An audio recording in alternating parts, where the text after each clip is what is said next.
نحمده ونصلي ونسلم على رسوله الكريم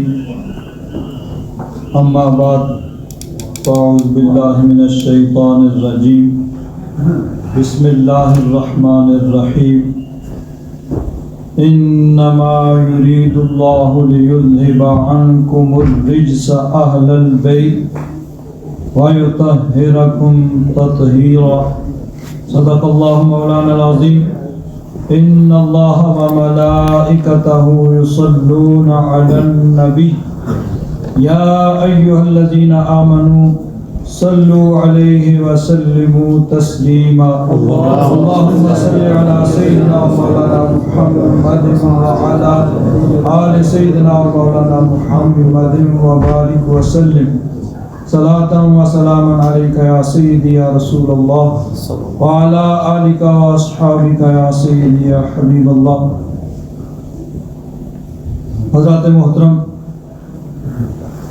ہمیشہ سے اہل اسلام اہل محبت کا یہ طریقہ چلا آ رہا ہے کہ خاص طور پر محرم شریف کے ان ایام کے اندر حضرت امام علی مقام رضی اللہ تعالیٰ عنہ اور آپ کے جملہ رفقاء جنہوں نے میدان کربلا کے اندر دین اسلام کی بقا کے لیے اپنی جانوں کے نذرانے پیش کیے اور جنہوں نے تکالیف برداشت کی، ان کی بارگاہ میں عقیدت کے پھول پیش کرنے کے لیے، نذرانہ عقیدت پیش کرنے کے لیے محافل کا اہتمام کیا جاتا ہے.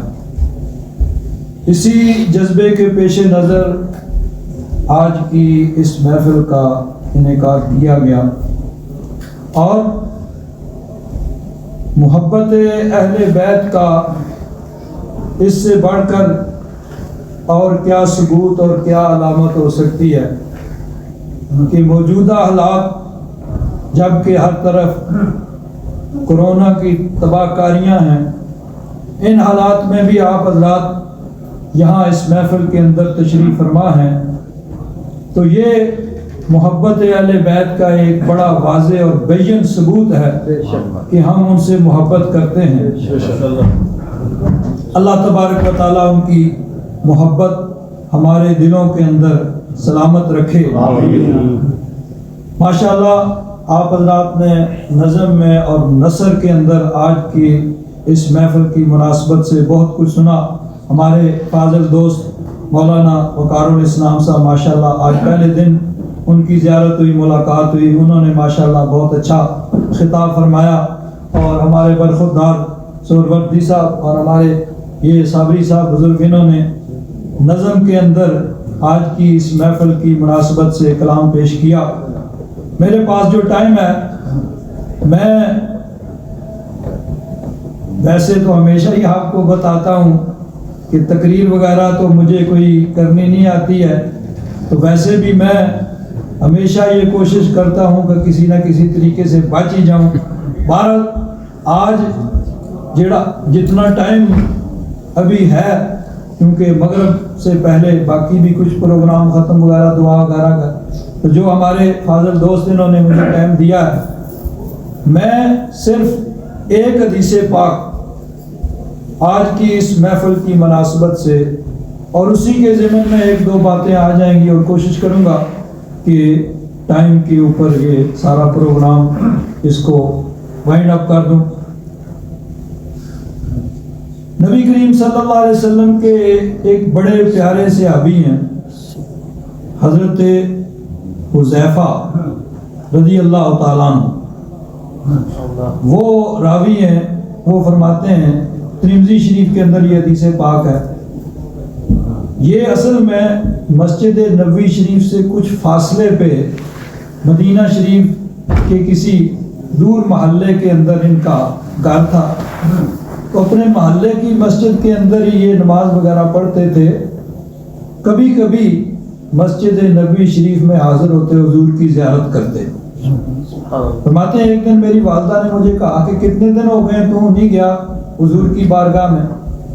انہوں نے کہا کہ اتنے دن ہو گئے. والدہ ناراض ہوئی کہ تم اتنے دن حضور کی بارگاہ میں حاضر نہیں ہوئے. انہوں نے کہا چلو اچھا، آج میں جاتا ہوں، مغرب کی نماز مسجد نبی شریف میں پڑھوں گا حضور کے پیچھے، اور اے میری امی جان، میں اپنی اور آپ کی بخشش کی دعا نبی کریم صلی اللہ علیہ وسلم سے حضور کی بارگاہ میں عرض کروں گا کہ یا رسول اللہ، یا حبیب اللہ، میرے آقا، میرے لیے اور میری والدہ کی بخشش کے لیے دعا کیجیے. والدہ نے کہا بہت اچھا ہے، حضور دعا فرمائیں گے ہمارا بیڑا پار ہو جائے گا. حضور کی دعا تو کیا شان ہے. اعلیٰ حضرت فاضل بریلوی رضی اللہ تعالیٰ عنہ حضور کی دعا کی شان بیان کرتے ہوئے عرض کرتے ہیں، اجابت کا صحرا عنایت کا جوڑا، اجابت کا صحرا عنایت کا جوڑا، دلہن بن کے نکلی دعائے محمد، اور اجابت نے جھک کر گلے سے لگایا. اجابت کا معنی ہوتا ہے قبولیت. حضور دعا کرتے ہیں تو قبولیت آگے آ کے حضور کی دعا کو گلے سے لگا لیتے ہیں. اجابت نے جھک کر گلے سے لگایا، بڑی ناز سے جب دعائے محمد.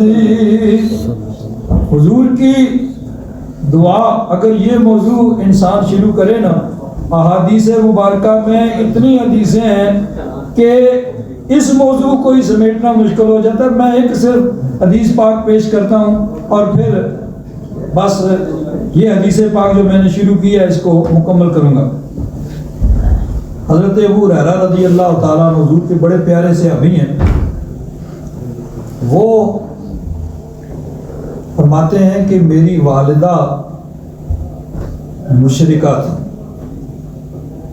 میں ان کو تبلیغ کرتا لیکن وہ مانتی نہیں تھی. میں نے ایک دن ان کو اپنے معمول کے مطابق خیر خواہی کے طور پر اسلام کی دعوت دی تو فرماتے ہیں کہ انہوں نے ایسا نامناسب کلمہ نبی کریم صلی اللہ علیہ وسلم کے متعلق کہا کہ مجھے بہت زیادہ دکھ ہوا. اب کیا کروں، ایک طرف ماں ہے کچھ کر بھی نہیں سکتا، ایک طرف عقیدت اور ایمان کا مسئلہ ہے. فرماتے ہیں مجھے بہت دکھ ہوا، میں روتا ہوا نبی کریم صلی اللہ علیہ وسلم کی بارگاہ میں آیا. حضور نے فرمایا کیا بات ہے؟ کہ حضور میری والدہ وہ مشرکہ ہے، میں اس کی دعوت دیتا ہوں اسلام کی، قبول نہیں کرتی، لیکن آج تو حد ہی ہو گئی. آج اس نے آپ کے متعلق ایسا نامناسب کلمہ کہا ہے کہ میں برداشت بھی نہیں کر سکتا، دکھ بھی ہے، کچھ کر بھی نہیں سکتا. گویا فرمایا ہوگا ابو ہریرہ کیا چاہتے ہو؟ عرض کیا حضور دعا فرمائیں اللہ تعالیٰ میری والدہ کو ہدایت دے دے. ابھی تو تبلیغ کر کے آئے ہیں لیکن جانتے ہیں وہ میری تبلیغ تھی. اب یہ حضور کے ہاتھ اٹھیں گے تو پھر اللہ تعالیٰ کا کرم ہوگا. حضور دعا فرما دیں. نبی کریم صلی اللہ علیہ وسلم نے ہاتھ اٹھائے، اللہم اہد ام ابی حریرہ، یا رب ذوالجلال ابو ہریرہ کی ماں کو ہدایت دے دے. حضرت ابو ہریرہ فرماتے ہیں جیسے ہی حضور نے دعا کی تو پھر میں ٹھہرا نہیں، خوشی خوشی میں بھاگا. گویا حضرت ابو ہریرہ دیکھتے ہیں کہ میں پہلے پہنچتا ہوں کہ حضور کی دعا پہلے پہنچتی ہے. فرماتے ہیں میں جب دوڑتا ہوا گھر پہنچا، دروازے پہ پہنچا تو خلاف معمول دروازہ اندر سے بند تھا. فرماتے ہیں کہ میری والدہ نے بھی میری قدموں کے آہٹ سے محسوس کر لیا کہ میں آیا ہوں. ماں تو پھر ماں ہوتی ہے نا، قدموں کی آہٹ سے بھی پہچان لیتی ہے کہ میرا بیٹا آیا ہے. تو فرماتے ہیں کہ میری والدہ نے اندر سے پکار کے کہا ابو ہریرہ ادھر ہی ٹھہر جاؤ، رک جاؤ. فرماتے ہیں میں نے سنا کہ پانی کے گرنے کی آواز آ رہی جیسے میری والدہ غسل کر رہی ہیں۔ فرماتے ہیں میری والدہ نے غسل کیا، جلدی جلدی کپڑے پہنے، اتنی جلدی کی کہ دوپٹہ اوڑھنا بھی وہ بھول گئی، دوپٹہ بھی نہیں اوڑھا، آ کے دروازہ کھولا اور دروازہ کھول کے کہتی ہیں اے ابو ہریرہ اشہد ان لا الہ الا اللہ وحدہ لا شریک لہ واشہد ان محمدا عبدہ ورسولہ۔ سبحان اللہ سبحان اللہ۔ ابھی تو تبلیغ کی تھی تو آگے سے معاذ اللہ نامناسب کلمہ کہا تھا، اب کیا ہو گیا؟ اب کہیں سے تقدیر کا تیر چھوٹا ہے اور نشانے پہ بیٹھ گیا ہے، کلمہ پڑھ رہی ہیں۔ حضرت ابو ہریرہ دروازے سے اندر نہیں جاتے، دروازے پہ کھڑے کھڑے ہی سنا کلمہ، وہیں سے پھر واپس پھر حضور کی بارگاہ میں۔ فرماتے ہیں میں پھر حضور کی بارگاہ میں آیا اور میں پھر رو رہا تھا، پہلے بھی رو رہا تھا، روتا ہوا آیا تھا، اب بھی روتا ہوا آیا ہوں، لیکن پہلے رونا تھا غم کی وجہ سے، دکھ کی وجہ سے، اب رو رہا تھا آنا اب کی بالفرح، اب میں خوشی سے رو رہا تھا۔ عرض کیا حضور اللہ تعالیٰ نے کرم کیا، آپ کی دعا کی برکت سے اللہ تعالیٰ نے میری والدہ کو ہدایت دے دی۔ حضور کی دعا تو تقدیر کا ایک تیر ہے جو چلتا ہے اور تیر بے ہدف ہوتا ہے۔ تو حضرت حذیفہ رضی اللہ تعالیٰ عنہ وہ فرماتے ہیں کہ میں حضور کی بارگاہ میں آیا، مغرب کی نماز پڑھی تو پیچھے بیٹھ گیا کہ ابھی حضور فارغ ہوں گے تو میں اپنا مدعا عرض کروں گا۔ اب عموماً حضور فرض نماز مسجد میں ادا فرماتے تھے اور نوافل وغیرہ اپنے حجرہ مبارکہ میں ادا فرمایا کرتے تھے، لیکن کبھی کبھی مسجد میں بھی حضور نوافل ادا فرماتے حضور نے مغرب کی نماز کے بعد جو نفل پڑھنے شروع کیے تو عشاء تک حضور نفل ہی پڑھتے۔ سبحان اللہ۔ عشاء کی اذان ہوئی، حضور نے نماز پڑھائی، نماز پڑھا کے حضور اپنے گھر کی طرف اپنے حجرہ مبارکہ کی طرف چلے تو میں پیچھے پیچھے ہو گیا کہ اگر موقع مل گیا تو مدعا عرض کر دوں گا، نہ موقع ملا تو پھر آ جاؤں گا۔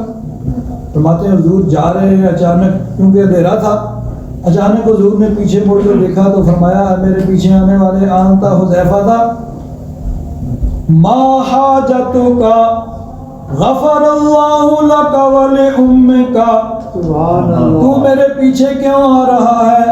اللہ تبارک و تعالیٰ تجھے بھی بخشے اور تیری ماں کو بھی بخشے۔ عرض کیا حضور بس یہی مقصد تھا، اسی مقصد کے لیے میں آ رہا تھا، اب مقصد پورا ہو گیا۔ لیکن فرماتے ہیں کہ حضور نے مجھے یوں کندھے پہ بڑے پیار سے ہاتھ رکھا اور اپنے حجرہ مبارکہ میں لے گئے۔ حجرہ مبارکہ میں لے جا کے حضور نے فرمایا کہ اے حذیفہ آج ایک فرشتہ میرے پاس آیا ہے، اور وہ فرشتہ پہلے کبھی نہیں زمین پہ آیا، آج اس نے اللہ تعالیٰ کی بارگاہ میں عرض کی کہ یا رب ذوالجلال میں آسمانوں پہ رہ کے تیرے محبوب کی بارگاہ میں درود و سلام کے نذرانے پیش کرتا ہوں، آج مجھے اجازت ہو تو میں مدینہ شریف حاضر ہو کے تیرے محبوب کی بارگاہ میں درود و سلام کا نذرانہ پیش کروں۔ اللہ تبارک و تعالیٰ نے اسے اجازت دی، وہ آیا اور اللہ تعالیٰ نے فرمایا کہ اے فرشتے جا اور میرے محبوب کو ایک خوشخبری بھی سنانا۔ اے حذیفہ وہ فرشتہ جو ہے وہ مجھے خوشخبری سناتا ہے، جو بشرنی بأن فاطمہ سیدۃ نساء اہل الجنہ وأن الحسن والحسین سیدہ شباب اہل الجنہ۔ فرشتہ مجھے خوشخبری سناتا ہے کہ میری بیٹی فاطمہ الزہرا طیبہ طاہرہ یہ جنتی عورتوں کی سردار ہیں اور میرے نواسے حسن و حسین جنتی جوانوں کے سردار۔ تو یہ وہ ہیں جنتی جوانوں کے سردار، اور جنتی جوانوں کے سردار صرف ویسے نہیں بن گئے۔ اب دیکھیں حضرت امام علی مقام رضی اللہ تعالیٰ عنہ یہ سوچ سکتے تھے کہ نواسہ رسول تو میں ہوں، لوگ ہاتھ بھی چومتے ہیں، نذرانے بھی پیش کرتے ہیں، اب مجھے عبادت، ریاضت، مجاہدہ اور یہ اس طرح جان کا نذرانہ پیش کرنے کی کیا ضرورت ہے؟ نہیں، وہ جانتے تھے کہ اللہ تعالیٰ نے جتنا بلند مقام دیا ہے اتنی ذمہ داری بھی زیادہ ہے۔ سب سے زیادہ مجھے متقی ہونا چاہیے، پرہیزگار ہونا چاہیے، خوف خداوندی ہونا چاہیے، اور دین کے لیے اگر ضرورت پڑے تو سر کا نذرانہ پیش کرے تو وہ بھی پیش کر دوں۔ اب دیکھیں آج وہ دور آ گیا ہے کہ لوگ طرح طرح کی باتیں کر رہے ہیں، کوئی کچھ کہہ رہا ہے، کوئی کچھ کہہ رہا ہے۔ جس طرح مولانا صاحب فرما رہے تھے کہ ایک صاحب وہ یزید کو کیا کچھ اس کا لقب دے کے اس کو امیر المومنین اور فلاں فلاں فلاں۔ میں آپ کو بتائیں آج ہی غالباً میں نے بھی وہ سنا ہے، اور یہ وہ شخص ہے کہ اس کا باپ بھی اسی طرح تھا۔ یہ ملتان کے اندر ایک علاقہ ہے ککڑ ہٹا، اس کو مولوی سعید ککڑ ہٹی کہتے تھے، اور بڑا بے ادب اور زبان دراز قسم کا تھا، اور لوگ عبرت حاصل نہیں کرتے۔